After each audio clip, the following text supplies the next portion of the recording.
on the weaponization of the federal government is a rare chance to expose the breathtaking corruption of the security state, the media, and the Washington swamp.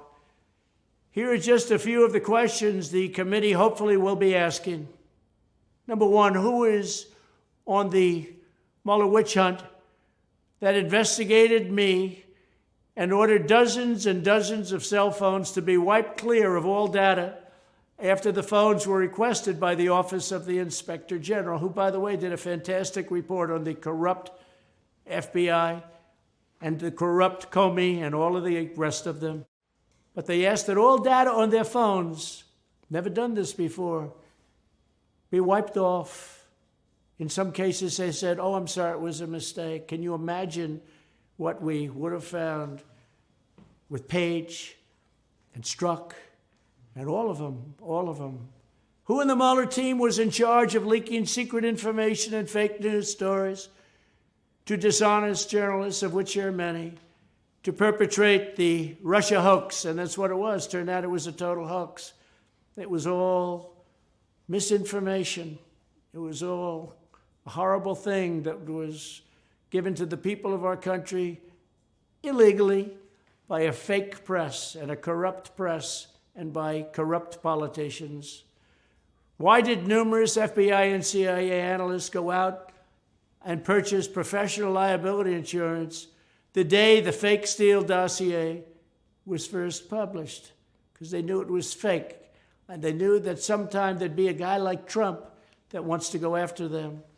Have any fake news journalists been paid or compensated by U.S. government agencies, directly or indirectly, for their role in spreading domestic disinformation like the FBI did with Twitter? Paid them $3,600,000 so far that we know of. The FBI paid, think of this, to Twitter over $3 million. And the purpose was to get it wrong, to do bad things to our country. Who orchestrated the FBI's repeated operations to interfere in domestic politics in the final weeks of multiple U.S. election seasons? And specifically, and most importantly, in the presidential election of 2020, what the FBI did was suppress anything bad about Biden and go all out, put it all out there. If there was anything at all bad about Trump, and if there wasn't anything bad, we'll make it up. What that was is a rigged election just by itself.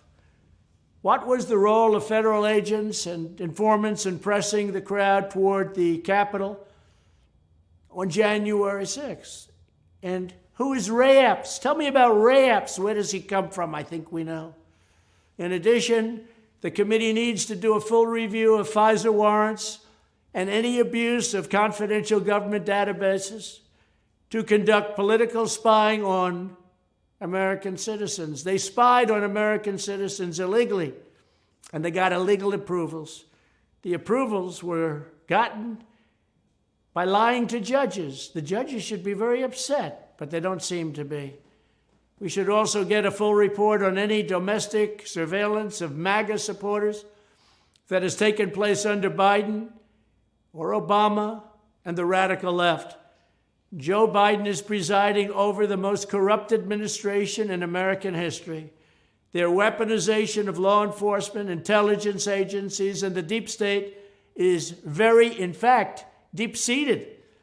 It's the greatest threat American freedom in generations has seen, and their collusion with the fake news media is absolutely atrocious. This committee is a vital chance to bring it all to light, begin to heal our divisions, and save our beloved country. I want to thank you for listening, but it's a big problem. We have to do something for it. I also want to pay my respect to James Comer and Jim Jordan for the incredible job they're doing, for the work they're doing, and for the love they have for our country. Thank you both.